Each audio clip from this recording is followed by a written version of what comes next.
Google के एक null pointer ने इंटरनेट को 3 घंटे के लिए डाउन कर दिया था। अगर हम कुछ एक्सेस करना चाहे इंटरनेट पे जाके गूगल की सर्विसेज वगैरह तो हमें 500 एरर शो हो रहा था। ये कोई साइबर अटैक नहीं था पर एक बग था जो गूगल के एंड से इंट्रोड्यूस हुआ था। जब भी यूजर रिक्वेस्ट करता है किसी चीज को तो वो जाती है राउटर पे।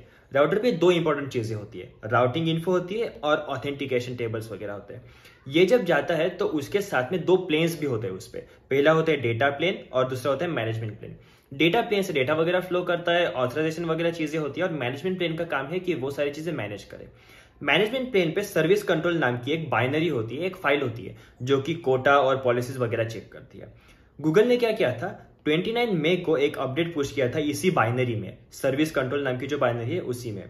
और इसमें एक एरर का कोड पाथ था, मतलब एक एरर पाथ था, एक एरर कोड पुश किया था, पर वो कभी एग्जीक्यूट ही नहीं हुआ। और उनके पास एक बटन भी था जो क्लिक करके वो उसे एकदम इजीली रिवर्ट कर पाए अगर कुछ एरर आया भी तो।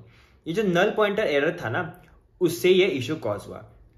इससे क्या हुआ था, अनइंटेंडेड कोई ब्लैंक फील्ड को एक्सेस करने का ट्राई किया जा रहा था उस बाइनरी में से, जो कि मिली नहीं और इसलिए नल आया और उससे सेगमेंटेशन फॉल्ट आया और सारी चीजें डाउन चली गई।